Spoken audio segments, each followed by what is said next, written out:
What is happening, Mr. Bare Naked Willie? How are you today, my friend? Dave Cooper, 3 years running, and I'm still running. We're doing it, brother. We're doing it. 3 years of this show going on and on and on and on and on and on and on and on. Having a great time too, man. And we keep having all these amazing guests that are doing amazing things and winning amazing awards and awesome architecture. And most importantly, building sustainable, resilient, healthy homes. How awesome is that? Again, and again, whether it's site built, factory built, whether it's a school, whether it's a house, the people involved, the processes involved, Dave, we're here on the microphone doing it. Yeah, we definitely are. We definitely are. But hey, I got a surprise for you today. I got a little 1-minute video that I want to put out there. It's a good friend of ours. I'm not going to tell you who it is, but I'm going to play this for everybody. It's called Rebuilding Resilience with Offsite Wood, right? It's a special live panel that we put together with experts, Eli Gold, Luis Romero, and Dan Hume. And this is going to be an awesome show for everybody to watch. And we're going to do it here too, I think, Mark. Post-disaster recovery efforts to build durable, resilient homes in areas hit by tropical storms, specifically the Caribbean, are happening more frequently with fewer skilled trades ready to respond. How is this team addressing it? Well, here, let's take a quick look. This is awesome. Hey everybody, this is Dave Cooper. This is going to be a special show. We're going to cover why wood is another solution that can really speed up the rebuilding process and save the buildings while they're there, because natural disasters are only part of the problem. The needs are huge when you're rebuilding from something like a hurricane. Everybody rebuilds. There's a need for a massive level of speed, industrialized construction. Some of the things we've learned about, you can't do it one concrete block at a time. The challenges for wood structures, problem solving for best practices, not only a hurricane, but seismic activity and wood degrading organisms, especially termites. So this is a triple threat scenario, no doubt. Having a way of treatment that is less impactful, or basically it doesn't have an impact in the environment, but then it can treat our main building blocks, that is wood, and also for so many years, I think it's huge. It's really exciting. There's so much information that we're going to provide, and people just have to understand it's a reality to build a structure safely, environmentally, responsibly, that you can get protection from wood destroying organisms very long term. It's so exciting that that's the case. This conversation is needed in such a big way. How awesome was that? Every time we get a chance to work with Eli, it's a bonus. I believe he was the first person that we had live on the show when we were live, so he wasn't on another screen. And that was 2 years in a row. Eli's joined us for that. And I can't wait. When is this going to air?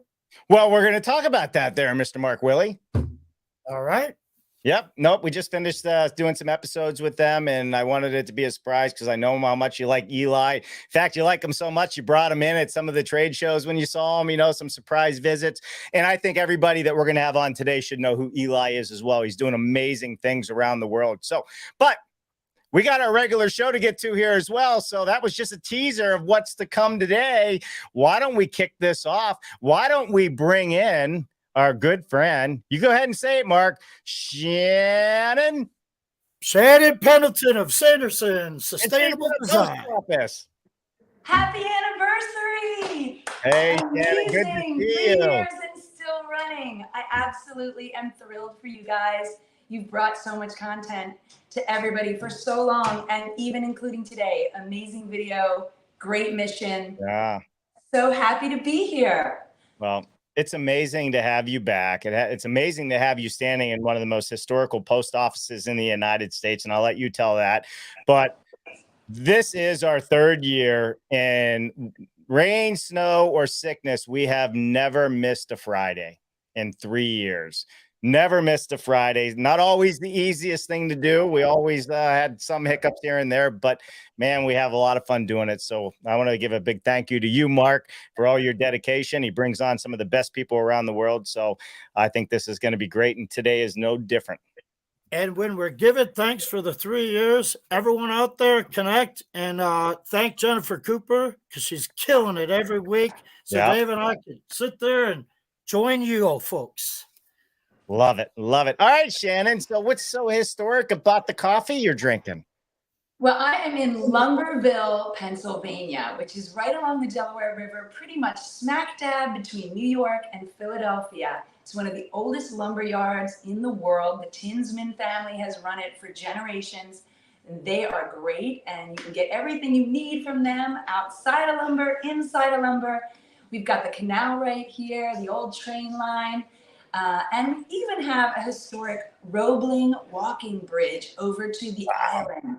Roebling built the Brooklyn Bridge, if you don't know. It is gorgeous. I should be standing on that right now instead of in here, but this isn't too bad for a second. This beautiful historic building, which is now the general store. They serve great coffee. They have great food, but I'm really here because of today's guest, right? Mm-hmm. So Holes Round System, Ilka and Steve, and everyone that is connected with them are amazing. They helped me on my last project, which we just heard is one of 5 finalists on an Architizer Award. And they're going to show you today why they helped me get there and how prefabrication is now part of my language because of them and their good work. So what else can I say, guys? They're amazing. Yeah. I can't wait for today's presentation. Thanks for having me. Yeah, well, we're always happy to have you. So sit back, relax, enjoy the show. You can stay as long as you like.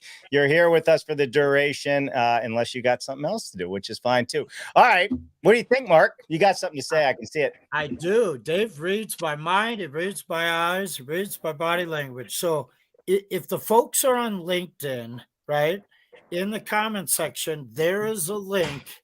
You know, LinkedIn doesn't always allow links to go well, but you can grab it and go to Architizer. And Shannon, if they're not familiar with Architizer, tell them what to search so that they could vote and share that with their community. Yeah, Architizer.com. It's a media spot for all architects where they can share their work. And they run awards and they run a lot of great content.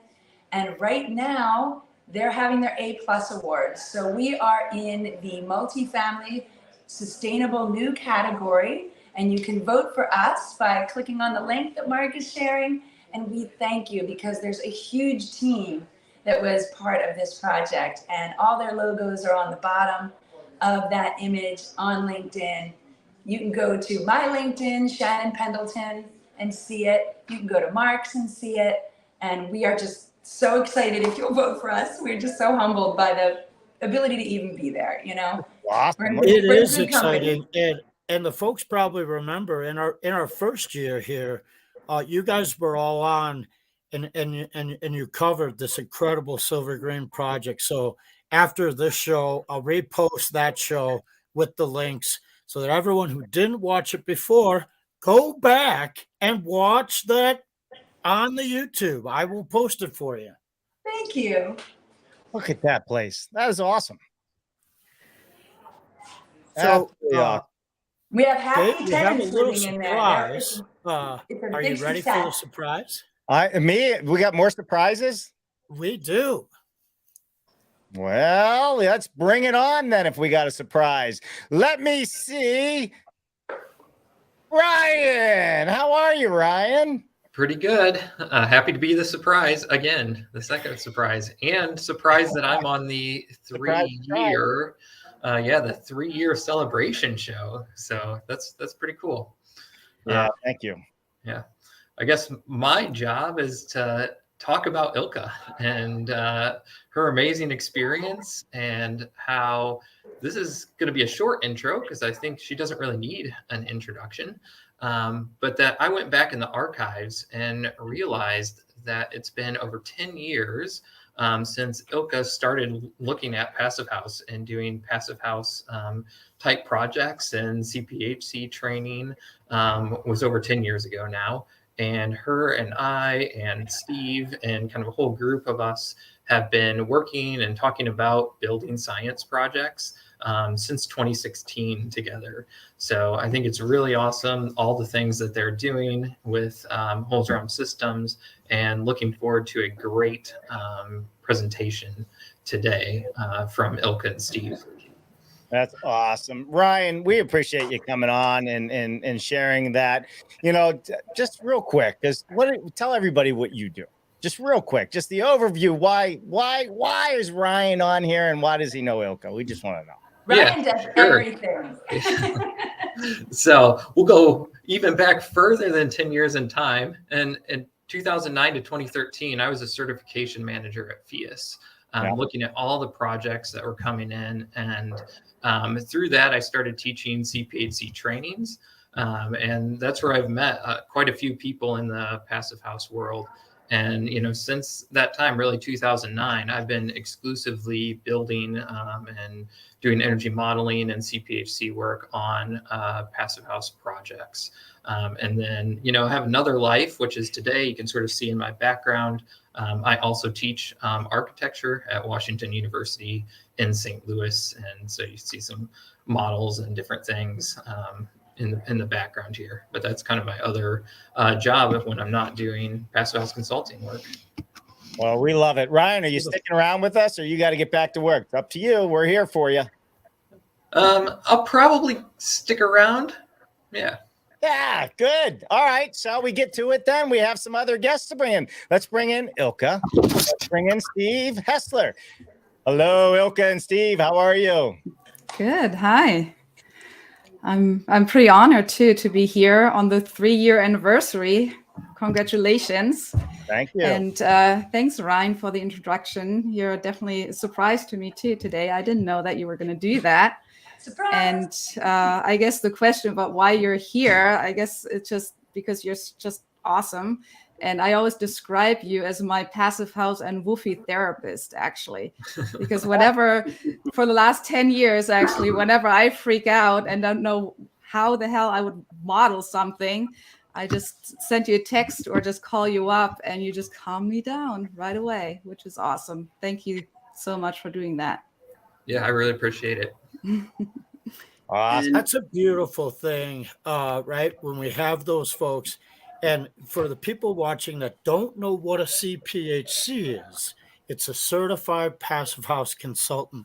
So Ryan's been holding that down forever, and we all know how good Ilka is at it. So if she reaches out to Ryan, that's a tell right there of how good his chops are. So Ryan, I have a couple words to say about Ryan as well. When I did my CPHC training and went out for my week in Pittsburgh, Ryan was my instructor online for the mechanical modules. He was not only my favorite instructor online, but he was my guy on site in Pittsburgh, and he was awesome. He was an amazing teacher, and that was an area that was definitely my weakest area, so I needed an amazing teacher for that. And then we took the test, and I remember the one thing that I said to Ryan is, you're really going to make us take the test and then have a whole day of MEP class on Friday. We all begged him to not do it that way. We wanted to take the test later. And he's like, nope, you got to take the test. So we took it. And then we had another great class. And then after that, we really connected, I think, towards that class. And then he helped us on a bunch of stuff after that. And that's how he became like a consultant for us. And yeah, so we were super grateful for Ryan. He's an amazing resource. And he's a super dad. He does all this, and he's the head of the household over there, I think. Yeah, well, that's awesome too. Ryan, I am in my studio right in Franklin Park, actually Swickley. So we are in Pittsburgh now. So if you are based in Pittsburgh, well, we should see you more often. I'm not, unfortunately. I traveled to Pittsburgh for that, but so did I. Yeah, we traveled for Pittsburgh for that. Yeah, perfect. And now you've got an invite, though. You have a reason to go. You got to go see Dave. That's right. All right, we got a lot to get through today. We're already 20 minutes after the hour. I know Steve and Ilka and everybody has busy schedules. Shannon, are you leaving us? I gotta go. I'm sorry. Shannon, you're Love leaving. you all. Amazing. Have a great day. Thanks for having me. Bye, Happy Shannon. anniversary. Bye. Have a good one. Thank you. All right. Enough of that. I'm going to switch you two around there. All right. Ilka, I know you wanted to hop into this. You want me to put your presentation up on the screen and we'll get to getting? Sure. Yeah, Let's that do sounds it. great. There we go. Okay, so we are Holzbaum System.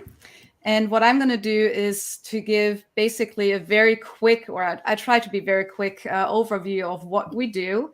And Steve can jump in at any time and add a little bit more in, or he's going to share a little bit more of what we do in detail towards the end of the presentation. So what I wanted to share is basically, this is us. And it all started out with Steve and I working together on like many, many years ago. Brian just shared how many years we've been working together. But we started working together as builder and architect on prefabricated high performance passive houses or passive house projects. And with Steve as the builder and me as the architect. And we found that we were dedicated to high performance passive house and prefabrication. And we found that on highly customized passive house single family projects, that was a little bit challenging to communicate with the manufacturers. So we had a little bit of a hard time to taking my BIM model that was showing design intent and was a volumetric model to really communicate all these little details to the manufacturers. So what we started doing is because Steve had a lot of experience with parts-based modeling, because he has a background as a timber frame designer and structural designer, that we started modeling our buildings as a parts-based model. And that was our way to communicate with the manufacturer, because basically what they then did, so we translated our design intent into a parts-based model, and then we basically sent it out to the manufacturer, and they could actually use our parts-based model to produce their panels. So what we thought is that we might not be the only ones that find it challenging to really communicate everything that we wanted to communicate. So we started Holzbaum System. So that, and this is us now. So it's us. We have a team behind us. We have David, who is also a software developer. He also happens to be Steve's brother. And yeah, so, and I guess you'll see why that is important in our what we do, because we have all these different perspectives coming together into this one place here. So, but what we do, or what we started doing, is actually work with other architects. So we have a couple of our own architecture projects as well, but mainly we work with other architects, and we take their design intent and basically turn it into a production model or a parts-based model. But what we found is that now, if you want to go with pre-manufacturing or with these panels, you have to have this parts-based model. Otherwise, it can't be produced. So, and this model is pretty valuable, right? And we thought it would be a shame to not use that more, because there's so much more potential in there. Because now we actually, since we know that this is exactly how it's going to be built and not something else, you know, typically as the architect, you draw something up, but you don't really know if it's going to be built like that on the on site, because some builders might have different preferences. But with this approach, with the pre-manufacturing approach, you can be sure that what you build in the computer is going to be what is showing up on site. So that allows us to really integrate a lot of the other perspectives into that model. So this is the load path. Sometimes we get a model from the engineer and then adjust sizing and location of load path members and integrate it into our model, or we build it. Then the MEP. So now we can actually clash detect between all those different perspectives. Again, the MEP, similar to the structural, sometimes we get it from an engineer, sometimes we have someone else to based on a design, model it. We also integrate everything that interacts with the panels that are going to show up on site, just to make sure that actually everything fits.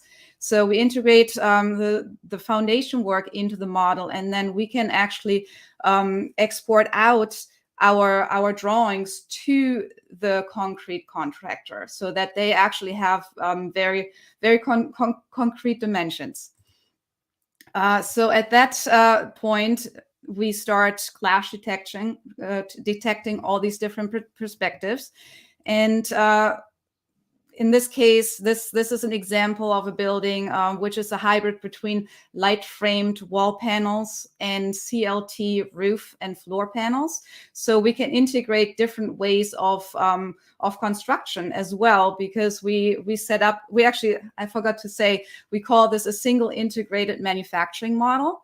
So everything is aligned with each other and integrated into this one holistic, single integrated manufacturing model. So also along those lines, once and Steve is the super modeler, he looks at all the different parts, and all the parts can be assigned with data and attributes, and everything gets attached to each of those parts, which is really, really important and useful at the end. So the more value we can add to the model, of course, sometimes it doesn't make sense to model or attach certain data, but whenever we find something is valuable or adds value to the model, during the process or at the end, we do this. So this is just a little image showing that it's really important also early on to come up with a strategy to organize all these attributes, because otherwise they're useless, right? If they just have all this data and attributes and all of this attached to them, if you can't really find a way to organize it, you can't really use it. So that's really important.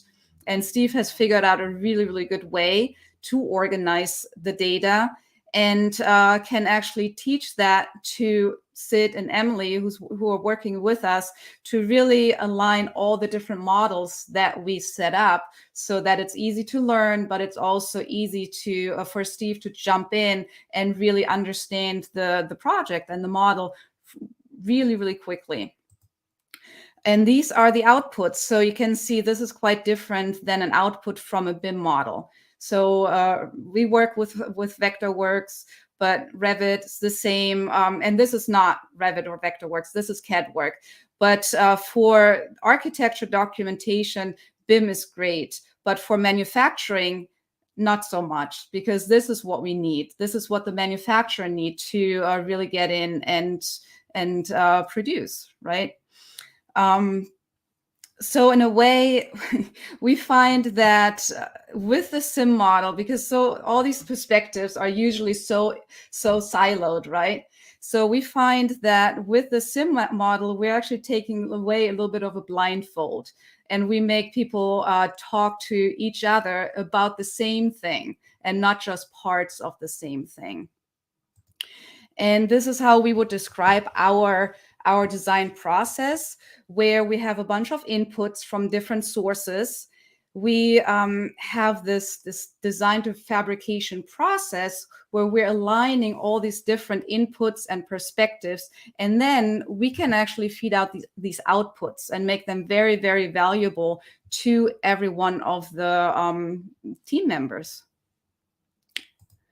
And it's a very, very collaborative design process, right? Through this whole, going back to this image, through this design process, we're working on the CAD model, and everyone can always look at it, and there's always these inputs, and everything gets aligned and clash detected and everything.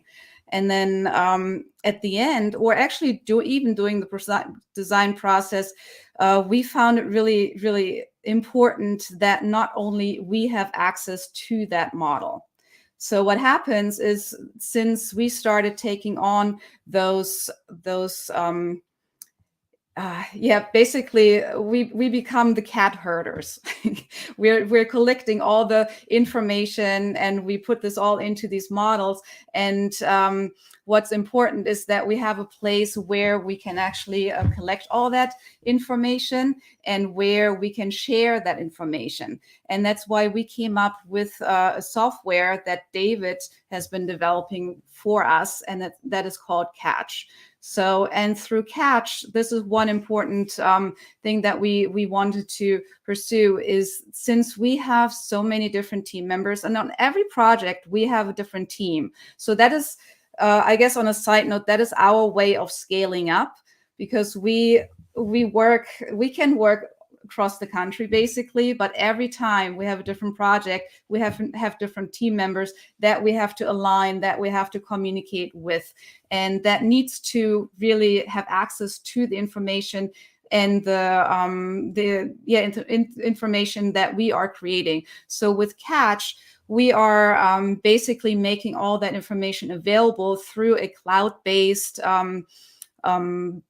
software. So you don't have to buy any software. You don't really have to learn anything. You basically just open up your computer, and it's web browser based, or your phone, and then you have access to all this information. And what happens is that David figured out, and Matt, how to integrate or export out of the CADWork model an IFC file, and this is an integrated IFC file viewer that is organized exactly the way our sim model is organized.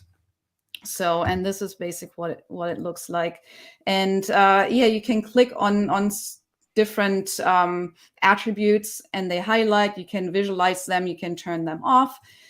And we can do that on the whole building level, or this is also something that David wrote. It's a little API within CADWork that basically cuts out a core out of the project, and then that is only the piece that gets exported into Catch and that everyone has access to. And each of those parts that are visible also have all the again all the data attached, and is viewable, can be viewed in this data grid and exported into an Excel file. So if there's any takeoff data or information that a builder or the manufacturer wants to have, they can go right into this into the Catch, into the model, basically select or highlight what they want to look at, and then export it into an Excel file. And then what I was saying before, the herding cat part. So we needed a place where we can just store information and have it easily accessible to everyone. And this is one part of it. This is an issue tracker. This is the visual part of it. And this is just basically a list that not always replaces all of our email communication, but it takes a big part of it, where instead of having all these little emails here and there, we basically set up an issue in Catch again, and we can just communicate that way, and everything still stays within a topic. And we can send out different requests. We can access everyone's information, and it's just a much more organized way of communicating with everyone. We also integrated file organization. Instead of Dropbox or Google Share or something, we just integrate all the files right into Catch, and everyone who's logged in has access to that as well. Easy access to collaborators. So everyone who is part of the team becomes a member or a collaborator. And then it's really easy, instead of looking through emails and finding the name of the person that was part of that team on that project, you just go into the project. You have the list of the people that are part of the team, and you just kind of click on it and add them to an issue, or send out, requests to them directly through Catch. This is something else that I like that was integrated, which is I do a lot of energy modeling, and sometimes it's a little hard through Woofy. Woofy is great and has really, really great reports, but they're a little overwhelming, especially if you want to compare different cases, if you want to compare or communicate with the builder or the client. Okay, what is the result of exchanging the windows or putting a little bit more insulation under the slab? So what Catch does is just visualize those different cases in a very, very easy way, so that everyone can go in and say, okay, this is what it does when I take out some insulation here or there. So it's just a little bit of a easy visualization. And then we also start. Real quick on that. So that is helping you determine, let's say, for instance, you have a window specified, and that U value is working in conjunction with that assembly to get you the resistance needed, right? And that level. And then the other interesting part is folks don't need a special program to this. Whereas typically people would have to get a whole other program, and with you guys, this is all there, and it's keeping the story, right, and the tracking of the events together. And the quick highlight I always think is all of this is done before your building is built, and once it's decided, everything's pretty much decided. It's a manifest. It's beautiful. Keep going. Yeah, thank you. Just to clarify, though, you still, on our side, we still need those programs, right? This can't get generated through Catch. All these results get generated through Woofy. So someone still has to do that energy modeling, but this is just a way to visualize and communicate results in an easier way that everyone then has access to. So we started to collaborate with Zero. They developed the or Florian. They're the ones that developed the Woofy software, and we're trying to integrate the IFC file into Catch and Woofy, so that they can talk to each other and streamline the communication between the model and the energy modeling a little bit better. So that's something that we're working on. And here it's just a little video that shows a little bit more dynamic what all of this is. So on the modeling level, this is as detailed as we get. We look at certain whatever we want to look at. Here we're actually looking at the air sealing membrane, and then here you can see how before that was in CADWork, and now it's brought into Catch, and you can basically do still the same things without having to own CADWork, right? So it's organized the same way. You can select, you can rotate, you can look at all the things you want to look at in detail. And yeah, basically turn it around. I think here we're trying to set up an issue, basically saying here, please look at this. We basically mark that view and tag that view. So now everyone who goes in, who's a watcher on this issue, clicks on this specific issue and gets brought to that specific view, and then can from there turn it around and just investigate it a little bit more. And yeah, and you can add your comments, and again, it all stays in one kind of communication thread within one topic. And yeah, you can see you can do that on a whole building level as well. I mean, there are limits to the size of the model, just not from our side, but I think from the browser capacity side, because it is all web-based.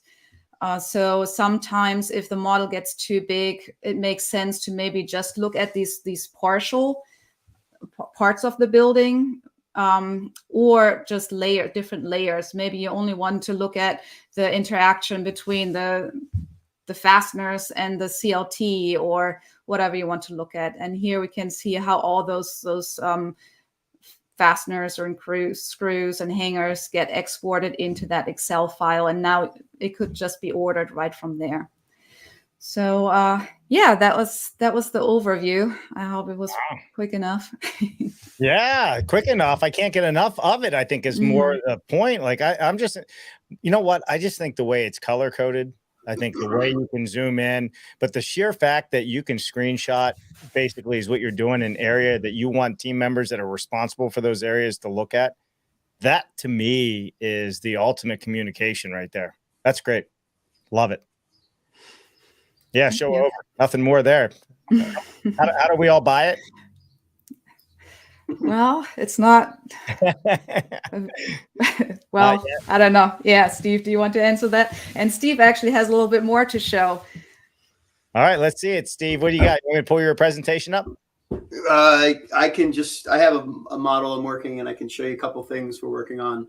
To answer the question, it's not really an available software. It's a service that kind of comes now with all of our project teams, our clients. However, we are, we've been talking about how it could be.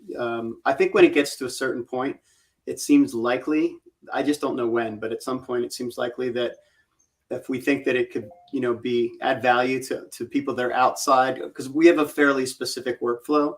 Yep.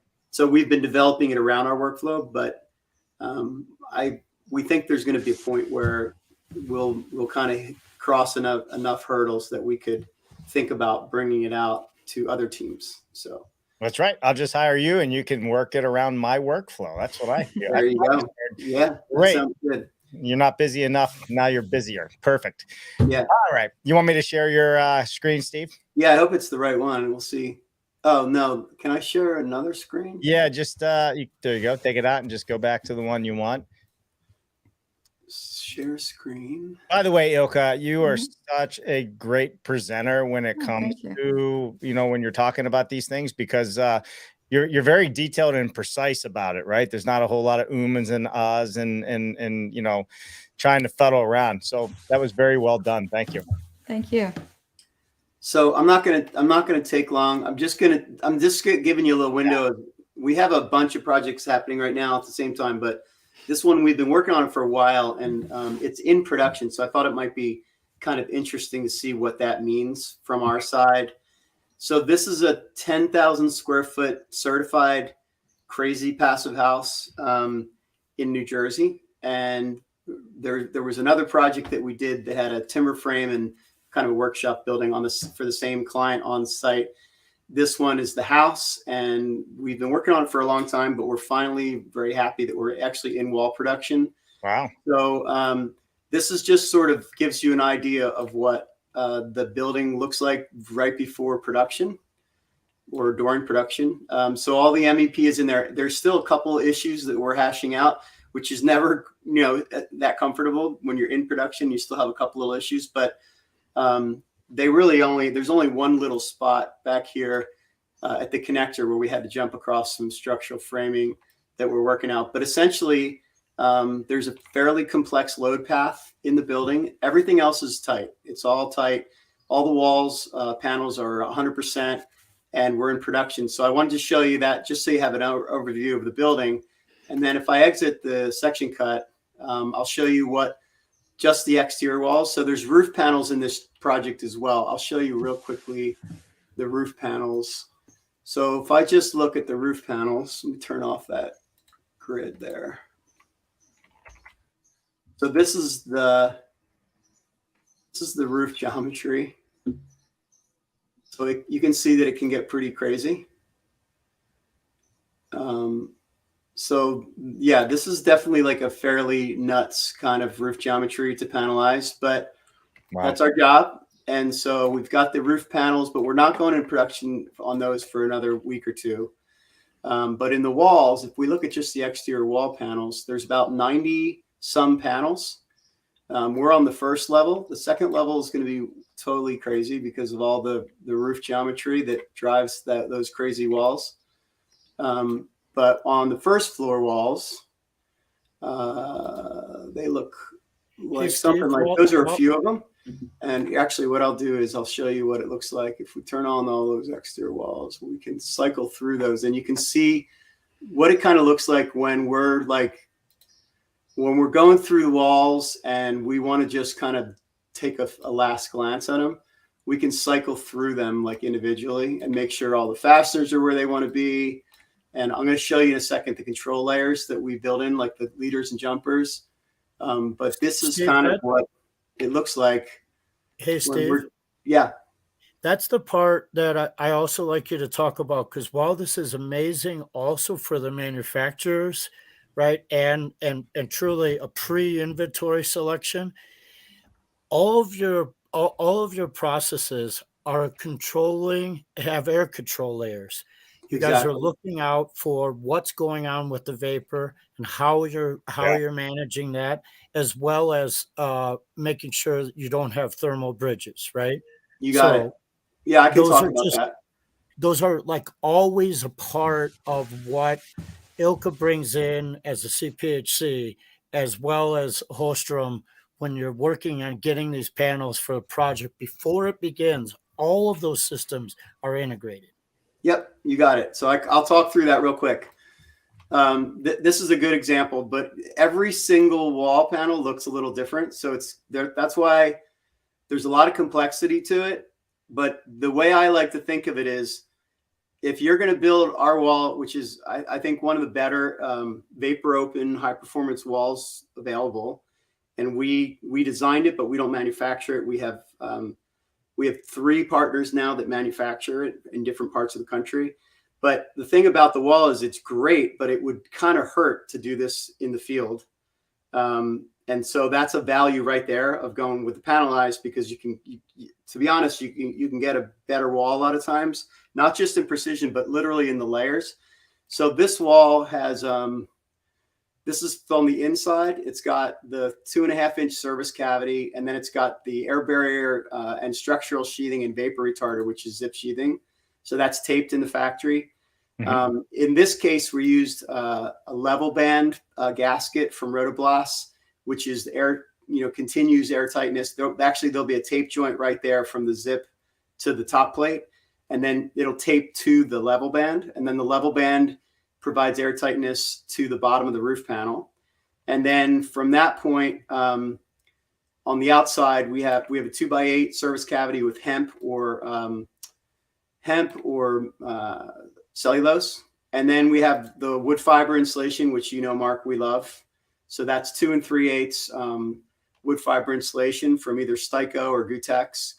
And then we have the rain screen on the battens on the outside. And then we have the Rotoblas screws. So everything is sort of in the model, so that when I'm going to show you in 1 second what it looks like to take one of these panel drawings and then generate into a shop drawing.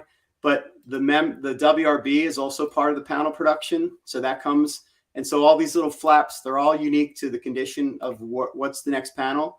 So in this case, we're basically, this is a control layer to continue WRB to the next panel. Yep. And this is one of about 6 or 7 different profiles that are going to handle the air barrier. So in this case, this little flap right here is going to be taped to the zip, and it's going to come on the panel, and it'll be kind of tacked up in place.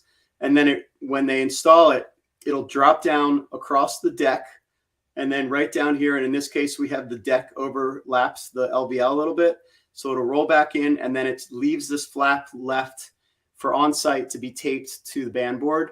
And then underneath that, there's another one, sort of an inverse, that comes down here and does a similar job. So we have all those control layers in the building. And this is what that looks like. If I look at all the control layers right now, these are the control layers that are either in panels or are builder install.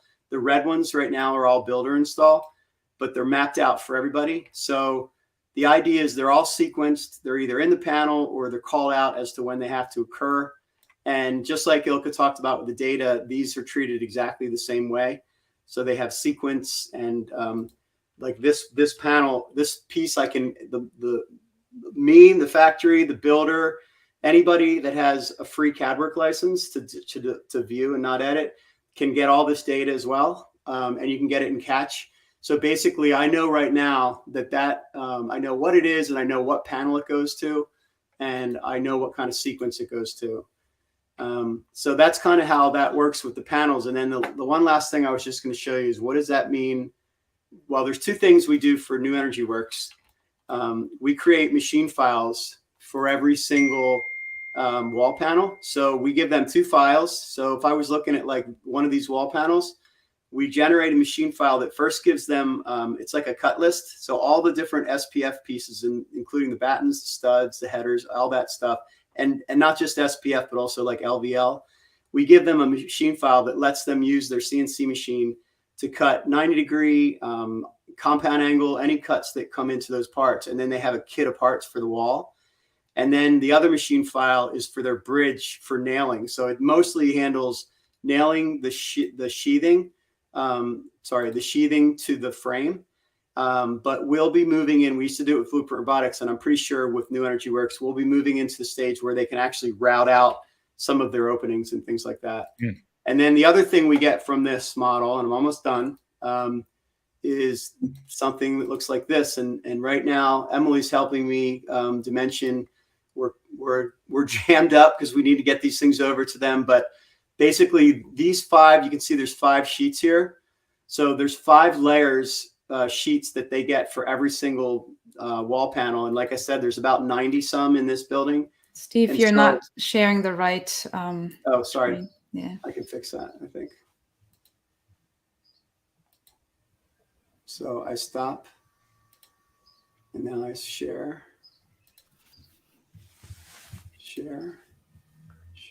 I could watch this for hours, Ilka. Like every time. Yeah, amazing. Okay, so here you see the wall panels? Go ahead. Do you see the wall panels? Yeah. 1 second. No, let me put them up. Hold on. I'm like, yeah, I see them, but nobody else can. I got it. Go ahead. Okay. So this is like magic, but it's also a lot of work, but it is pretty crazy. So from that model that I just showed you on every single wall panel, most of this gets generated. And then Emily and Sid and I have to do a lot of cleanup, but like, it's crazy what actually comes out. So this is the frame plan. All the sections come out. We had to bring a couple extra sections, but basically the vertical horizontal section comes in and it's like dead accurate, right? It's like, these are literally the parts that are in the thing. So when we dimension things, it's all real. Plus we have all the data is in the 2D too. So right now I clicked a piece of Styco, and if I go down here, it tells me what the wall is and where it goes. So all that data doesn't get lost from 3D to 2D. And then, so we have our framing plan. It also generates these awesome little like rendered freaking layered, exploded views, which is crazy. And then we have our Styco layer, right? And then we have our zip layer, and then we have our exterior batten layer, and they all have their part lists per plan. So those guys had the machine files to cut the parts, and they have them. I don't know if they use like a cart or whatever they do, but basically the guys that are working on that wall, they have everything they need. Like the guys that are just working on battens can work just off this page. They have everything they need in one page. That's what they wanted. And that's what we sort of like adapted our plans even more so with New Energy Works and Collective Carpentry. They've basically kind of improved our plans by saying, what if you do this? And then, so Styco, and then the last layer is the interior horizontal service cavity, and then sort of the picture framing for drywall. And that's kind of it. And then maybe another time, if we catch you, we'll show you what the roof panels look like. They're kind of similar, but they're actually even a little crazier. Steve, can you explain the importance of battens and service cavities and what it actually does over time, as well as in the short term on the internal and exterior portion of our walls? Yeah. Do you want me? Am I still sharing the? You are. What do you see right now? You see a bunch of your little cuts. Oh, okay. So yeah. So the on the outside of the building, most people are probably familiar with the rain screen, right? So we would hope so, but we don't always know. Right? Yeah. So okay. Well, let's put it another way. We would never for a very long time, Ilka and I got to a point that we wouldn't build a building without a rain screen, even if it wasn't vapor open, because it's just healthy for the building to have that ventilation cavity Mhm. and not have water trapped behind facade. And even if you have the best WRB in the world, it makes no sense to not have drying wherever you can all the time. So that's a rain screen generally, but for our walls that are all vapor open, it's way, way more important because literally the material is wood based and you can't have Styco wood fiber sitting behind something for too long or it will rot or it'll saturate, and worse, it'll probably bring water back to the framing, which could be even worse. So we have to have a minimum 3/4 of an inch range venting. And sometimes we need more than that. On Shannon's project, because they had a stone facade, we actually needed 1.5 inches, and we ran hydrothermal analysis. And we always do that now. Ilka and I always we usually go to FIAS for that. We'd love to have Ryan do it. But basically, we need hydrothermal analysis all the time now because we're just very sensitive about making sure that we're recommending the right assortment. And then on the inside, the horizontal service cavities, you really need them. I mean, I think she's right. She's always like, if you have an air barrier, you need to protect it. And I agree with that. So it's not always the case. Sometimes we have to, for budget or whatever, we have to do an air barrier that is not going to necessarily have, but we really recommend a service cavity when it can happen. And it's awesome to have we also really like a rigid service cavity. So having the zip on the inside, we love because it has 3 functions. It's a really nice vapor retarder. So it knocks down a lot of the moisture that would have headed into the wall in the first place. And it's the structural sheathing. So it can be a shear wall. It can be anything you want, depending on the nail schedule. And then it's also a really, really safe, rigid barrier against, to keep basically your air barrier is kind of like a tank. So, and then on top of that, you put the service cavity, and now the electricians theoretically don't have an incentive to poke holes in the air barrier. And you end up with about a 13-inch thick wall at it for an R35 fish. And it's been really, we kind of decided that was a good target. And I got to tell you, I don't even know if we have one project yet that we've had to actually insulate the service cavity. That's our backup if we need more R value. Mm-hmm. So far, I mean, most of our projects are East Coast, but now we've done it a few other places, and it feels like that's kind of a nice like base, to start with. So it also allows those third-party people, when they're inspecting the project, it gives them more certainty, right, to highlight an area that may have been missed or that may have accidentally been penetrated. That zip on the interior is such a benefit. Can you imagine walking that space? It's so much easier to find the leaks. That's what we want to do. Yeah, no, I do. I totally agree with that. The leaks. That has been nice to find the leaks. There's no doubt.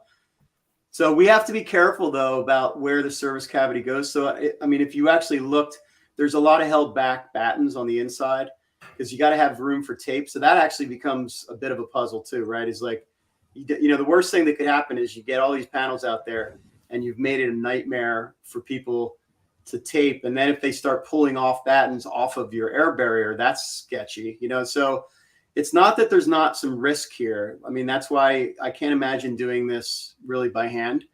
It would take forever, but I also feel like it'd be really hard. You'd end up, because you can create a lot of phantoms and then cover them up. You know what I mean? When you blower door test it.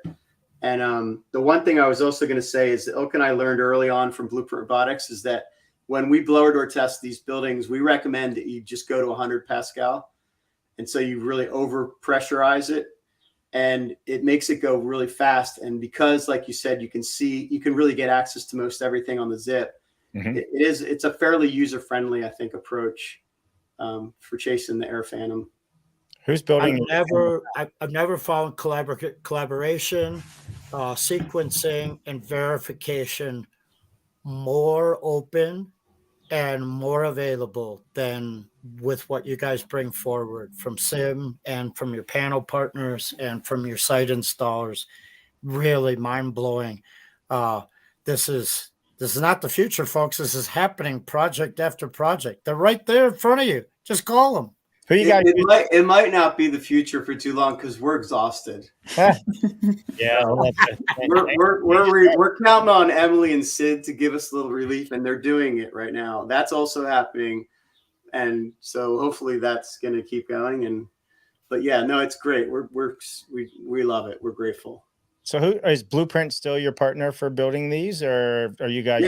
They're way too big for us, man. Yeah. They do big stuff, and we still are. We're really good friends, and we check in every so often. But it just, when it's no longer a match, it's not a match. And then I don't think we want to do the crazy. I know we don't want to do the crazy projects they do. Yep. We learned a lot from them. I think we brought some things for them to think about. But we love the partners. Do you want to know who our partners are right now? Yeah, sure, definitely. Okay, so we're proud of our partners. We hope they, can put up with us for a while. So we've got New Energy Works is doing light framed. They're doing our XP20, the wall we just showed. We also have a wall that is the same as theirs. They call it the Matrix. We call it the XP10. It's an open wall that has the sheathing back out on the outside, and it has no service cavity. So it's a real basic wood fiber on the outside of the plywood. So we call it an XP10 because it has a perm tent, still a good vapor open wall, but the XP20 is twice as good on the permeability because the sheathing's on the inside. And then we have Collective Carpentry. They're doing our XP10 wall, and then they have two fantastic walls of their own. And they're our partner on the West Coast. They've also erected some CLT for us. They can do all kinds of crazy install stuff. New Energy Works also is an awesome timber framer. So we got our timber framing locked in. And then we have a new partner called EBD Truss that they're working on a T-stud project. Yeah, right, Mark Willie, a T-stud panel that Ilka put together with Mark's help. So actually Sid, our designer, is working on that right now. We have drawings due in like 3 days. So that's a big house. It's kind of amazing that it's a 6,500 square foot house that is T-stud panel. So that's a new wall for us. And then we have we have two CLT partners. We have Element 5 is killing it for us on a project up in Ontario, and they're about to start on a project that Ilka and Emily are the architects on in North Carolina. That'll be a hybrid. And our newest partner, we're calling them a partner because they invited us in as a partner, but we haven't really done anything with them. But we've been watching them for a while. We've actually been courting them for 2 years. And that's Nordic. Yep. So that's Nordic CLT. And they're up also in Canada. And that's it. Those are our five favorites right now. Awesome. Well, you know what? Listen, I think, it takes partners. It takes an army to do these things. So one of the nice thing about working with these manufacturing plants is you expand your workforce by using their workforce. So it becomes a win-win, right? So the troubleshooting can happen on both sides. Yeah. How hard was it to get them to implement your software? Are they how do they integrate? That's a great question. Collective Carpentry are a CAD work company. So that's awesome. Jan, I'm sure you guys have talked to Jan over at Collective Carpentry. So he and I are able to collaborate straight through CAD work language. New Energy Works uses HSB CAD, and they have CAD work viewers, so they become quite adept at navigating our model. But it's kind of interesting actually. They don't act like we thought we'd give them a model and then they would kind of translate it into there. But we made a deal where we just bought the machine file license. So they actually, on our projects, they don't use a model. They use all of our stuff. They view our model. They can access it, all the data and everything. And then they use our drawings, and then we give them all the machine files. So I guess it's a bit trusting on their end. We've done a few projects together now. So, and then on the other company that does light frame, we can do an IFC file back and forth. Got it. Yeah. Oh, that's great. I mean, that's the biggest headache, right? With the manufacturers is being able to speak their language and to be able to integrate all these, different things. So the fact that you guys have worked that through with your partners, I mean, that's even a bigger value add to me, because that's trying to steer, a big cruise ship and turn it around 180 degrees is not easy. Yeah. And actually, a point to that is that we have a lot of people that still ask us well, you're going to bid, if you model all this, we want 3 bids. And we're like, we don't have 3 bids because it takes a long time to create these partnerships. I mean, some of these partnerships took 2 years. Actually, yeah. So it's just, and you know, sometimes it's not really a partnership if you've only done one project together because it might not have gone so well. Yeah. So we don't really do that. We think the best thing to do is based on region and availability and like what the partner can deliver. It's either a match or we can't really help you with that part. So that's kind of how we do it. Awesome. This is awesome. Ryan, you've been awfully quiet down there. Yeah. Just been listening in. I was going to ask a question, but Steve already answered it about insulating the service cavity. And I think it's funny. I do work all over the country, and I've settled also on about an R35 wall as being a pretty cool sweet spot. So it is a sweet spot. Yeah. Well, and what's nice about having the service cavity option is that sometimes in the energy model you can tweak either the air tightness or the insulation value. So since the service cavity is open until the last, or until at least 1 or 2 blower door tests, if you can reach a pretty high air tightness, you don't really need that insulation sometimes. And sometimes if you just make it for certification, then maybe you need to add that service cavity insulation. So it's a nice plan B. It's nice because you get to tell the client, I just saved you $8,000 in service cavity installation because the builder landed the blower door test. Right. So awesome. What do you think, Mark? Another big show. That's a heck of a way to round out 3 years. I tell you, it's been probably 36 times I've seen Ilka and Steve present and practice presentations and whatnot.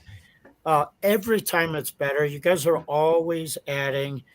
Your team is also amazing. And, from the passive house side of things and the offsite side of things, when all that gets integrated in these great systems like SIM that we see and catch, you just feel comfortable, right? You know that longevity is in front of you. You know that you will have a quality, durable product. So, like my heart is so warm today and my head is so calm. It's great. I love it.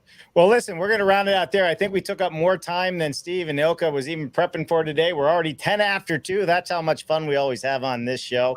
Ryan, thank you for joining us today as well and doing the introductions. Awesome to have you on the show. And Ilka, thank you as well. Thanks for having me.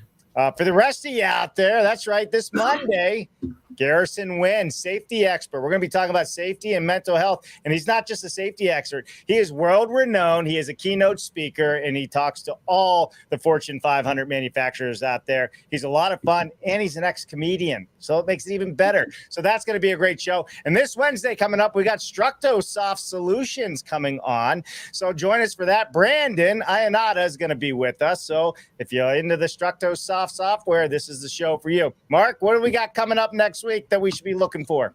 Next week is for the folks who were in our early episodes. We brought 3 different professionals on, and they all came together. They will be joining us next week, and I hope the person that helped to moderate those 3 will be joining us, but I haven't heard yet. So 10 o'clock Pacific, 1 o'clock Eastern, 3 years running, BS Friday. We'll see you then. Hey, Ilka, Steve, Ryan, thank you so much. If you want to chat after the show, stick around. Otherwise, I appreciate everything you guys are doing. Mark, awesome show. Ryan, keep doing what you're doing. When you come to Pittsburgh, let me know. We'll go eat some pierogies. Talk to y'all later. Bye now.